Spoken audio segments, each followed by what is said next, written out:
The end of the season is now on the whiteboard, and isn't that just a little sad?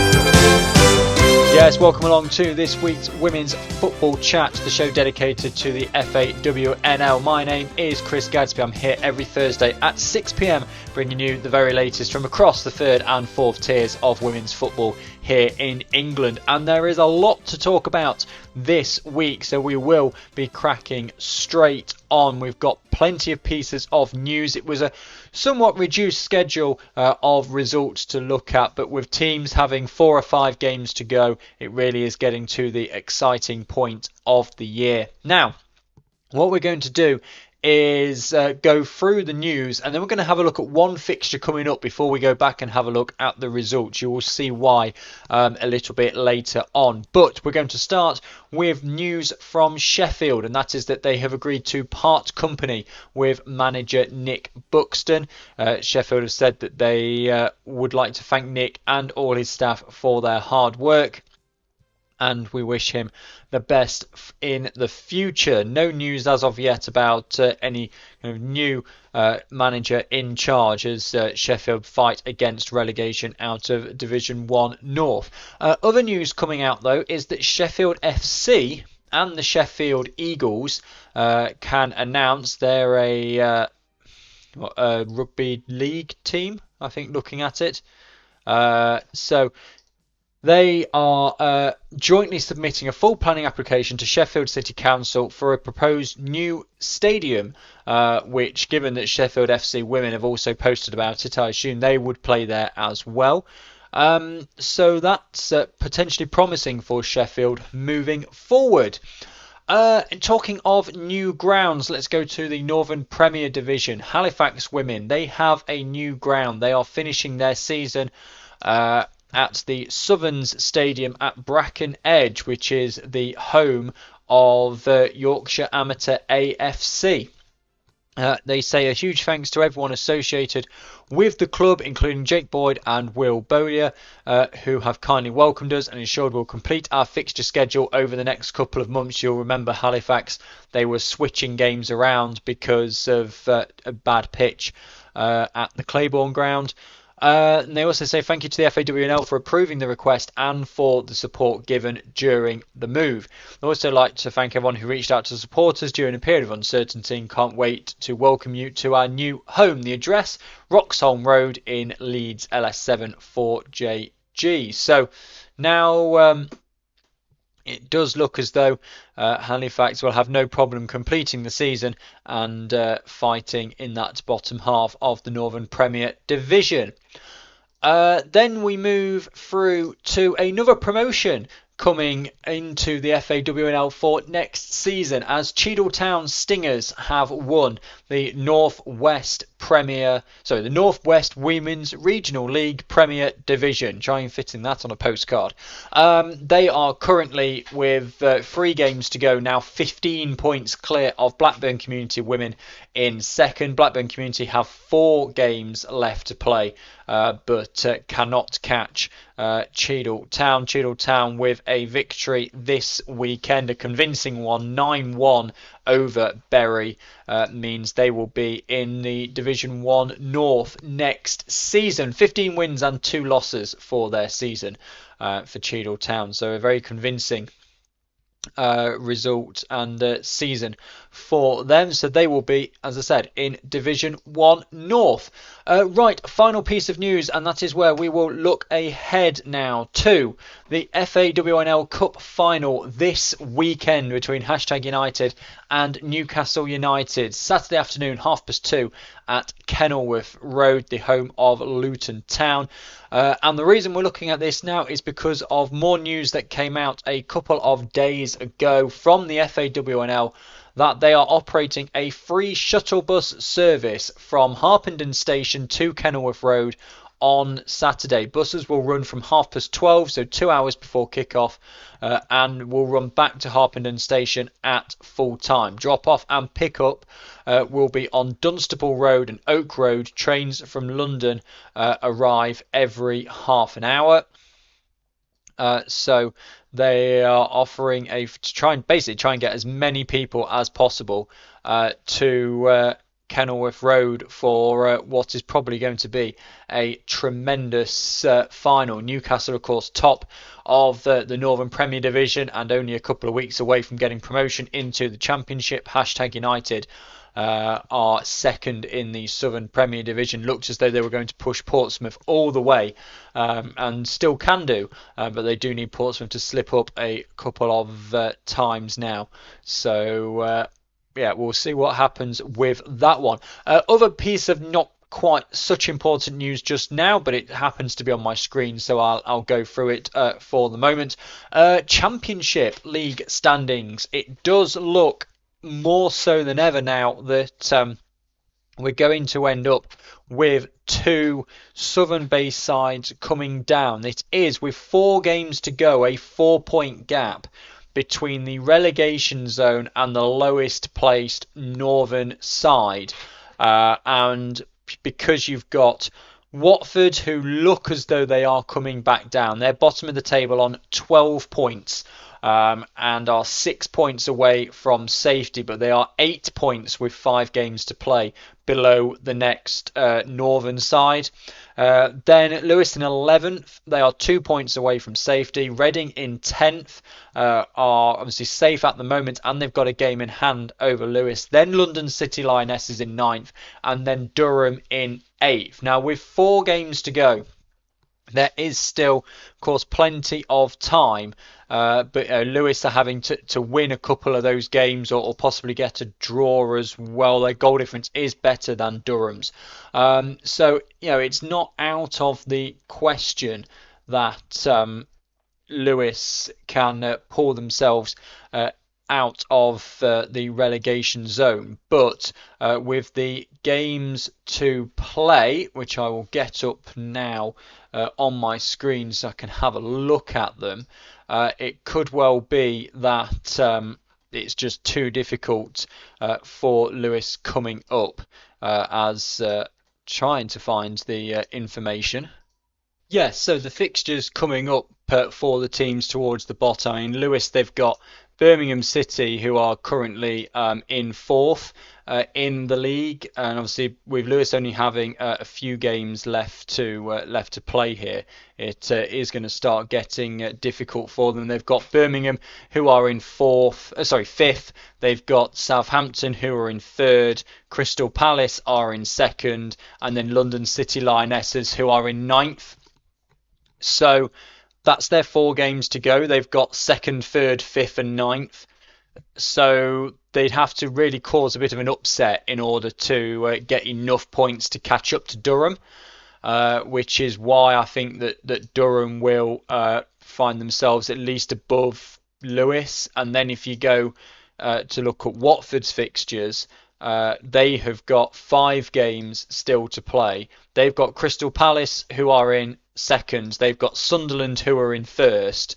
They've got Charlton, who are in 4th. And then Blackburn and Reading, who are in 7th and 10th. But because there's an 8-point gap, you're needing to win one of those teams that are pushing for promotion into the Super League. Bearing in mind the top 4 are separated by just 1 point at the moment. They're all pushing hard. I can't see either Lewis or Watford getting enough points to overtake Durham. What that will mean, of course, because it will have a knock-on effect into the FAWNL for next season, is that it means that if 2 southern teams come down, we need the most northern based southern team to move into the Northern Premier Division, that being Rugby Borough. So then you've got Rugby Borough going into the Northern Premier Division, and you have even more rivalries and derbies next season, with Rugby obviously being kind of around the kind of the Coventry and that kind of area. You've got your Stourbridge, your West Broms, your Wolves. It's still relatively close to Derby, relatively close to Nottingham.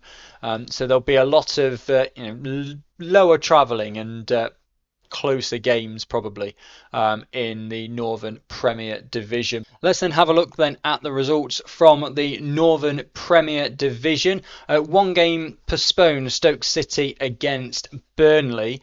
So then we go to a cracking game between Wolves and Newcastle United. Wolves 2-0 up at half time in this game. 2 for Amber Hughes, 34th and 42nd minute. And they lead by 2-0 going into the break. That lasts just 9 minutes though. Casey Elson, who came on at half time, getting one back for Newcastle in the 54th minute. Jasmine McQuaid then equalising with 11 minutes to go before Katie Barker in the last minute of normal time gives Newcastle a 3-2 lead and another 3 points, which not only of course really boosts Newcastle the way they're able to come back like that, but really hurts any possible lingering chance for the likes of Forest and Burnley. They really needed Wolves to hang on to those 3 points. Just one goal between West Bromwich Albion and Halifax. West Brom beating Halifax by 1-0. What that means then for the Northern table is as followed. West Brom now up to 5th. They have had what can only be described as a near perfect March so far this month. They have won 3 and drawn 1 for 10 points out of 12. They were down on 13 points and really down towards the bottom of the table. They have now lifted themselves up to 5th. Granted, it is a slightly elevated position at the moment when you consider they are 1 point ahead of Liverpool Feds, but Liverpool Feds have got 3 games in hand on them and they are only 3 points ahead of Wolves and with a lower goal difference, and Wolves have 5 games in hand on them. You would think that at some point in those 5 games in hand, Wolves will get themselves back above their rivals, because I think it's highly unlikely Wolves are going to lose all 5 games in hand to not go back above West Brom. But that is the only movement right in the mid-table there after those results. As I say, West Brom winning, Wolves obviously they only drop a place because West Brom lost. They're still in mid-table in the bottom half now, Wolves. But again, because of how many games they've still got left to play, that is a position that's lower than they actually are, so to speak. Expect to see them get back up. One win from those games in hand will put them back up into the top 4, which is kind of where we're expecting Wolves to be. Newcastle now then, they are 12 points clear of Forest. Forest, yes, have 2 games in hand, but with Newcastle's better goal difference as well, are they going to drop 2 defeats and arguably a draw in their final 4 games? Well, they've got Huddersfield in 11th and Halifax in 9th to play in those 4 games. So no is the answer to that one. So Newcastle now, it's pretty much just a case of just waiting a couple of weeks for their promotion to be secured. Down towards the bottom, Fylde obviously didn't play, neither did Huddersfield, so they are still holding on for the moment. 7 games to play, but 4 wins. Fylde away from safety. Southern Premier Division, just 2 games to talk about here. As I said, there wasn't a lot on. It was County Cup day as well, but there wasn't a lot of County Cup games either. It's more just the fact that some teams have got close to the end of the season, but we've still got another 7 weeks of the season. And if you only got 4 games to play, you need to not be playing. Otherwise, you're going to finish kind of mid-April time. It works both ways because the league have done a great job of having these kind of break weeks where, the 28th of April is a perfect example of that, where nobody was scheduled in, and it gives teams who have a game postponed where it can't be played midweek to slot that game in and still finish at the end of the season. If you remember last season, we had a couple of games that went 1 week longer because they just could not get them in. So that's why we've got kind of lower games here. Oxford United 1, Cardiff City 0, just one goal to Zoe Barrett in that one, 42nd minute. Plymouth Argyle 2, hashtag United 2. This is basically the opposite to Newcastle, really. Hashtag United 2-0 up in this one. Victoria Frank in the first minute put them in front. Valentine Percy 23rd minute made it 2-0. Looked to be pretty much a formality for hashtag United against Plymouth down towards the bottom. But 2 goals in the final 6 minutes to Ellie Sara, 84th and 88th minute, mean that the points are shared between Plymouth and hashtag. And what that means, that's really hurt hashtag's title chances. They are now 5 points behind Portsmouth, and Portsmouth have a game in hand. So with 5 games to go, I mean, Portsmouth could extend that, of course, to 8 points. Hashtag's games still to come. They have one against Ipswich, which is still to be scheduled, and then Cardiff City, Chatham Town and Cheltenham Town. So you would expect hashtag to win those games, but you expected hashtag to win the game against Plymouth as well. So Portsmouth definitely in the driving seat at the moment, with again Plymouth, Cheltenham, London Bees. We've been through this in the last couple of weeks about, are Portsmouth going to drop significant enough points for hashtag to overtake them at the top of the table? My gut instinct is no, but this is football and you never know. Rugby Borough with 4 games to go are already 9 points behind Portsmouth, and Portsmouth have got a game in hand. So Rugby, as I alluded to there earlier, are going, particularly because they have Portsmouth this weekend and it's at Fratton Park. I mean, they could really hamper Portsmouth if they were to win that game, but I think they're out of the title conversation now, and obviously Oxford are as well. They physically cannot catch Portsmouth.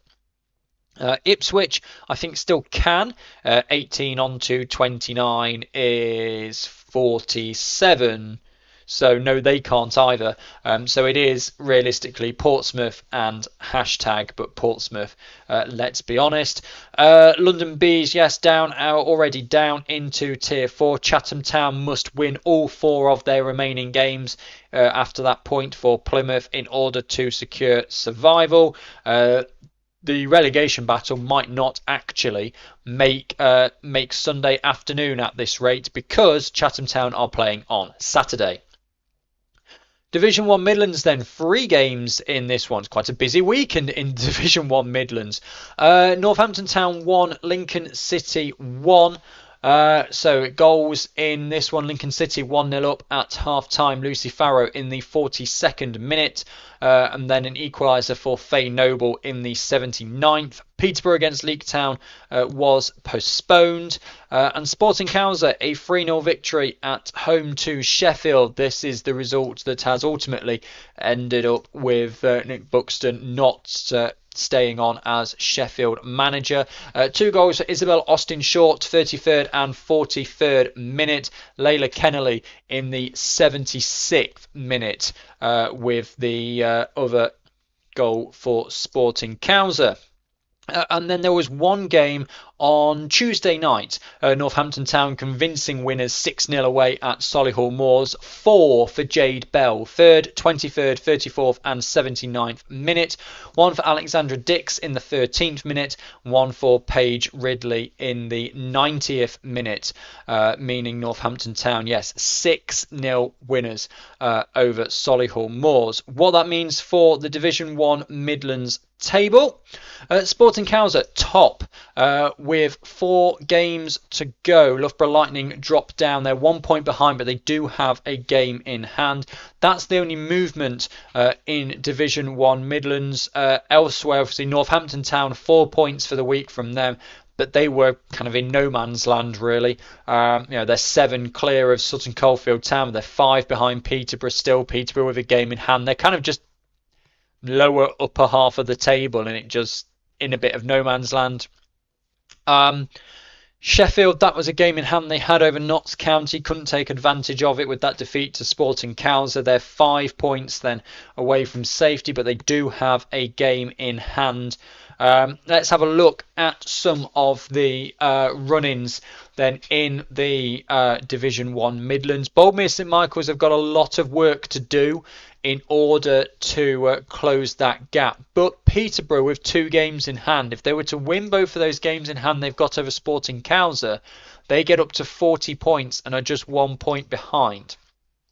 So I think there is still a lot to be said in Division 1 Midlands. Sporting Cowser then, Leek Town, who are currently in 9th. Then they have Lincoln City in 8th, Leafield Athletic in 12th, and Sheffield in 11th. So no, they are playing essentially 4 of the current bottom 5 to finish off their season. Strong for Sporting Cowser that. Loughborough Lightning, I believe, are in a very similar situation. They've got Lincoln City, Sheffield, Notts County, Sutton Coldfield Town. So the run-in, and they've got Peterborough United away this weekend. The run-in for Loughborough Lightning is certainly more difficult than the run-in for Sporting Cowser. And of course, Sporting Cowser have the extra point from a much better goal difference. Boldmere St Michael's, with 4 games left to go, find themselves 6 points behind Sporting Cowser, which is why I'm not convinced that Boldmere St Michael's will be the team getting promoted, because I think they not only need to win their games, but they also need Sporting Cowser to drop, because of the goal difference, drop points in 3 of their remaining 4 games. And as I've just said there, going through the list, I can't see where, when Sporting Cowser are playing 4 of the bottom 5, they're going to not win 2 of those games, and that will take Boldmere St Michael's out of it.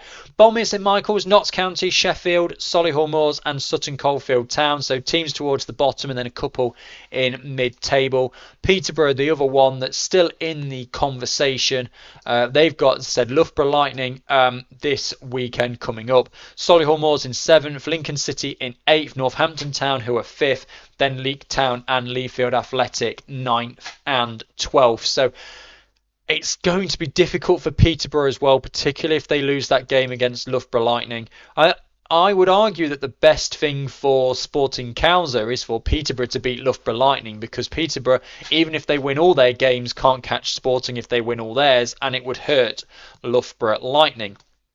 Now, we mentioned a lot of teams there that are already down towards the bottom of the table, which leads you to wonder then, where are points going to come for the teams towards the bottom of the table? Let's have a look at Leafield Athletic first. 5 points away from safety, 5 games to go. Huge game this weekend. They take on Sheffield, who are 11th. So one of those sides can win that game, then they will move up to 11 points and off the bottom of the table.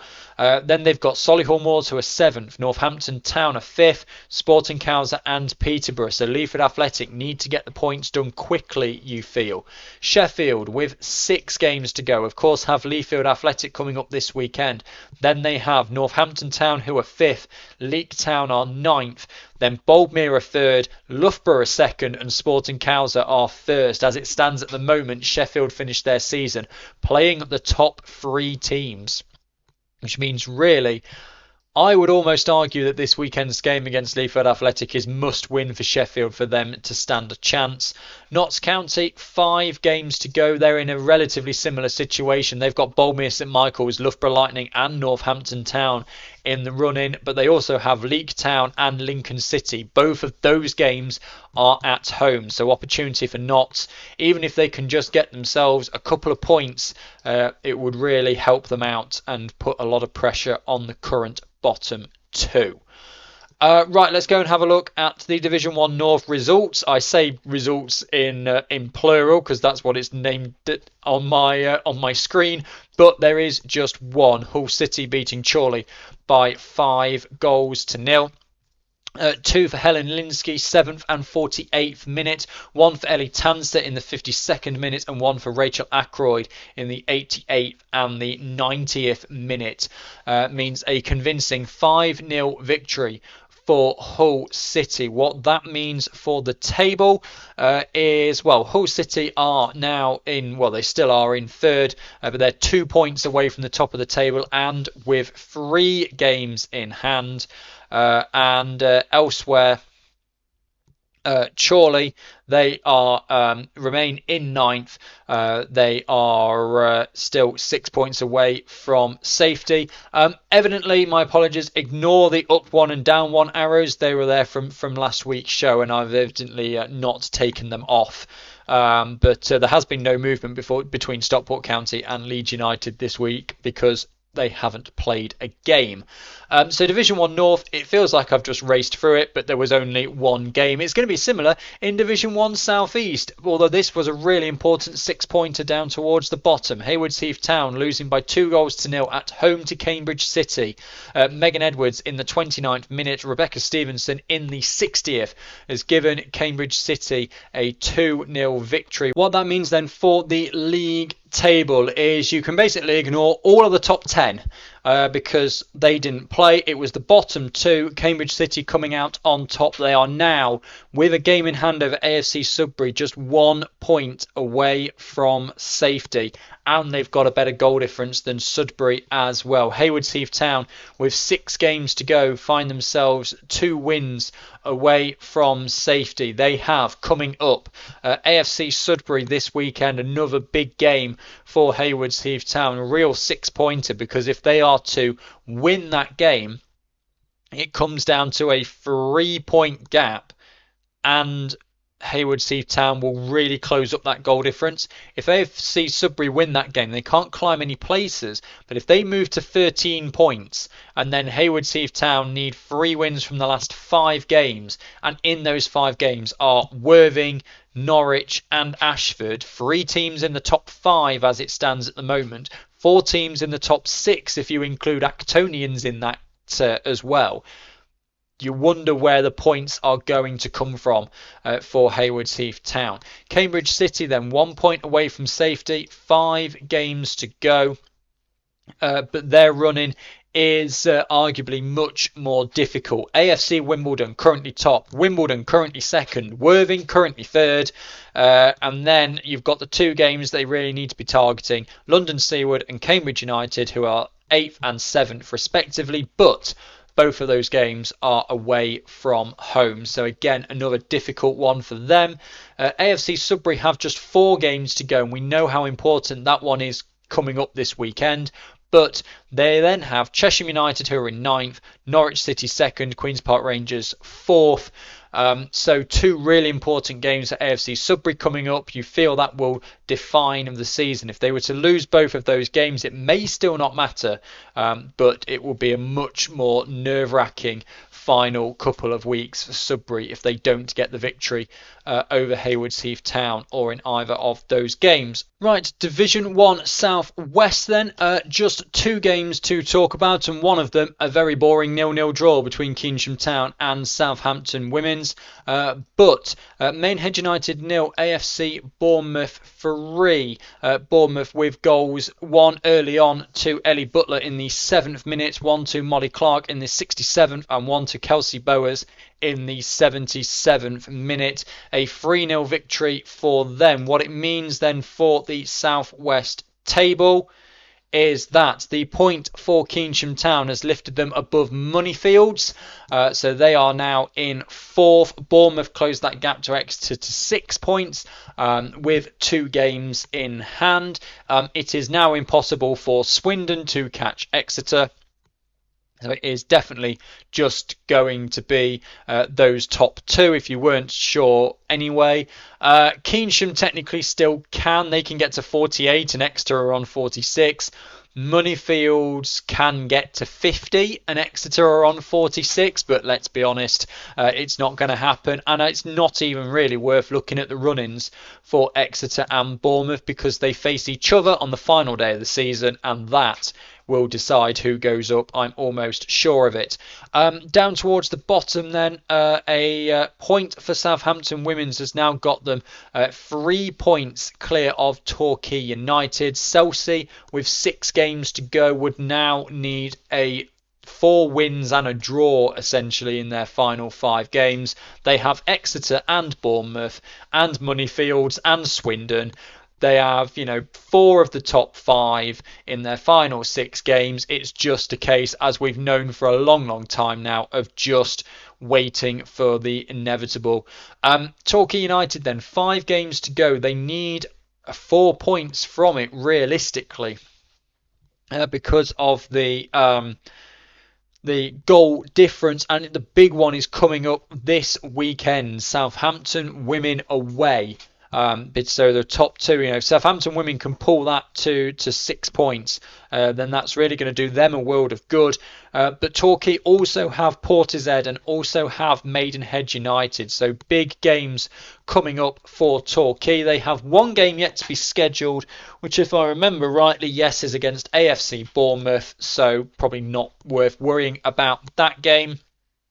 So yeah, Torquay United, they are playing the 3 teams directly above them between now and the end of the season, so good opportunities for them. Southampton women, it's difficult for them. They've got that big 6-pointer against Torquay coming up this weekend, 2 against Moneyfields. They've got Bournemouth as well.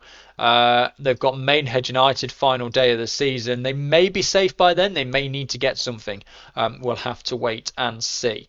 Right, that does it for all of the results from the past 7 days. Let's now have a look then at what is a almost full programme of fixtures coming up for the league over the next 7 days or so. Northern Premier Division, 5 games out of 6 because Newcastle are playing in the Cup. Friday night at Molineux, Wolves against West Brom. What should be, you would think, a few weeks ago, an easy victory for Wolves. Now from the league table, Wolves being in 7th, West Brom being in 5th, does not look as easy.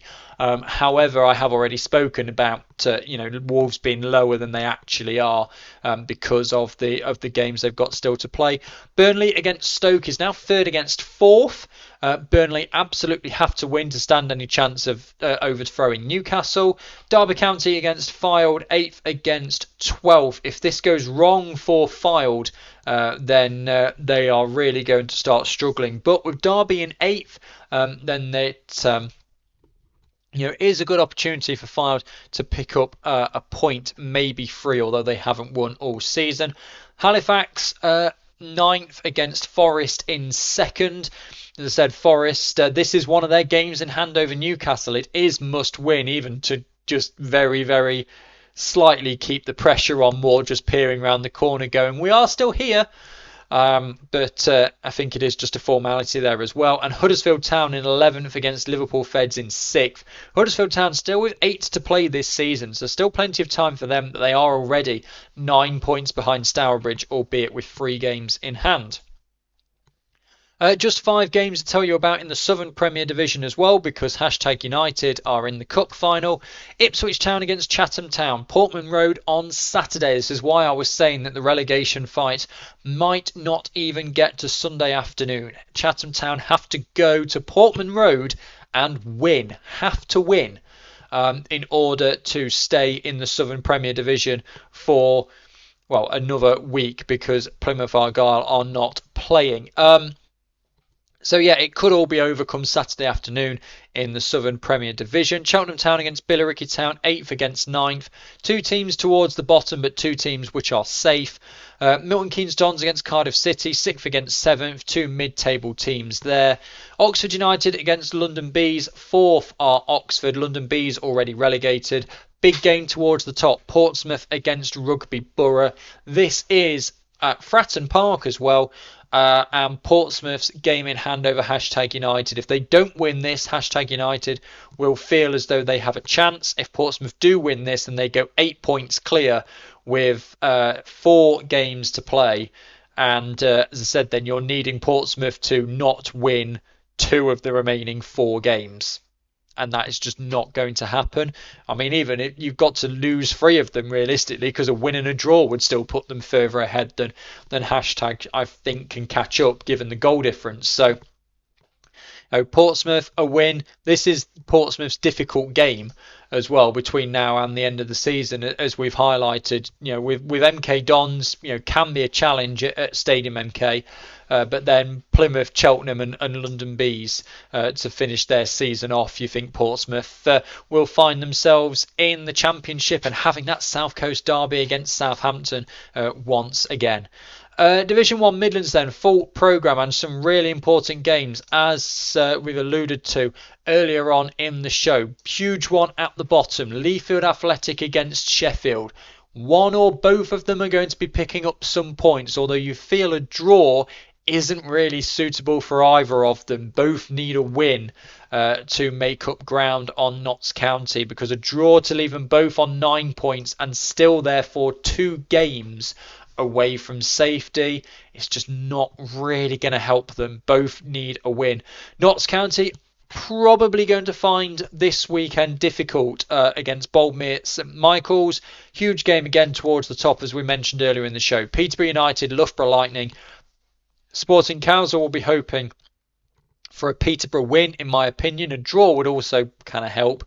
But anything other than a Loughborough win would really help Sporting Council out. Solihull Moors against Lincoln City, 2 mid-table teams that aren't in threat of going down. Sutton Coldfield Town against Northampton Town, again 6th against 5th, 2 mid-table teams essentially playing out the season. And Leek Town against Sporting Cowser, 9th against 1st. You would expect Sporting Cowser to win this game, but of course you never know. This is football. But they will be having one eye, well, the coaching staff at least will be having one eye on Peterborough against Loughborough. Division 1 North, again, full programme, well, no, it's not a full programme. I tell a lie, because Leeds United against York City is tonight. Leeds in 6th, Hull City in 11th. Then Doncaster Rovers Bells, this is back onto Sunday now, against Chester Street Town, 7th against 10th. Chester Street Town, maybe, this is at the Eco Power Stadium. This is on Saturday, at 6 p.m, right after Doncaster Rovers men play. Chester Street Town would fancy themselves maybe to come in and spoil the party there, because Doncaster Rovers Bells are not having a tremendous season. Yes, there is 11 points between the two sides, but Chester Street Town could really do themselves a favour by getting something from that game. Of course, if York are able to get something from Leeds tonight, then that completely changes the relegation picture. Barnsley against FC United of Manchester, 4th against 12th. Hull City against Durham Sestra, 3rd against 2nd. Big game towards the top. Hull City, now if they lose that game, they're still arguably in the driving seat, because they'll be 4 points behind Durham Sestra, and they will still have 3 games in hand. But a win against Durham Sestra to lift themselves to 40 points. And maybe just 2 behind Middlesbrough with 3 games in hand. Hull City very much in the driving seat in that division. Leeds United play again at the weekend against Norton Stockton Ancients. Much like last year, Leeds United having to cram games in. They've played less than anybody else and are playing Sunday, Wednesday, Sunday, Tuesday, Sundays, Thursday, and just trying to get these games in. And then Middlesbrough against Chorley to finish off Division 1 North. 1st against 9th. You would expect Middlesbrough to take the 3 points there, but of course you never really know. Right, Division 1 South East. 7 games here before next week's show because of one on Tuesday night.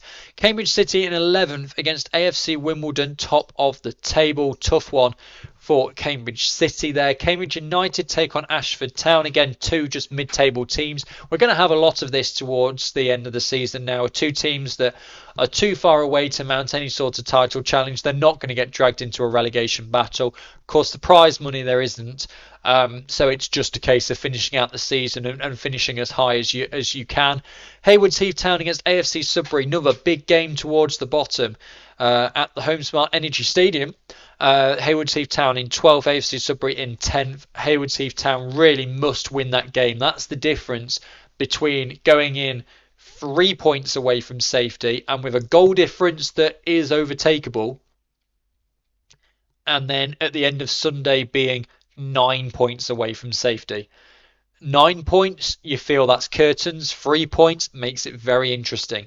London Seaward against Chesham United, 8th against 9th. Norwich City against Queen's Park Rangers, 2nd against 4th. AFC Wimbledon will have an eye on that one and hoping Queen's Park Rangers can get the job done against Norwich to help Wimbledon out.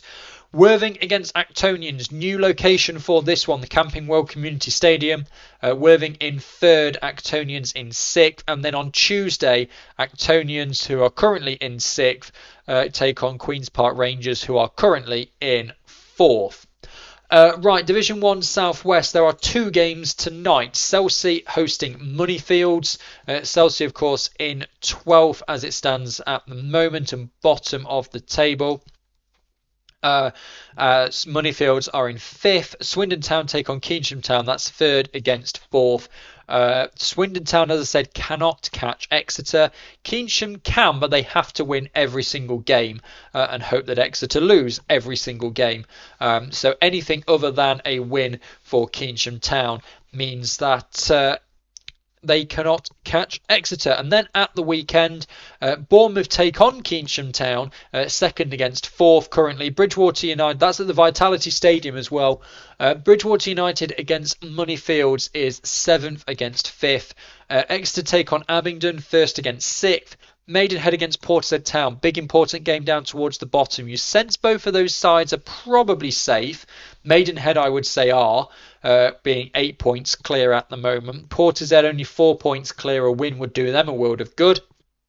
Southampton women against Torquay United, 10th against 11th. Huge gain down towards the bottom. Again, Torquay United may not get themselves out of the relegation zone because even with a win that would draw them level on points, the goal difference at the moment is 5, which means they would need to win by 3 goals to get themselves over the relegation line. And Swindon Town take on Chelsea. That is 3rd against 12th. What it does mean, that's at the county ground as well, by the way, Swindon men's ground. What it does mean, though, is by next week's show, if Chelsea get both of those games on and lose both of those games, where history dictates that they will be relegated by this time next week.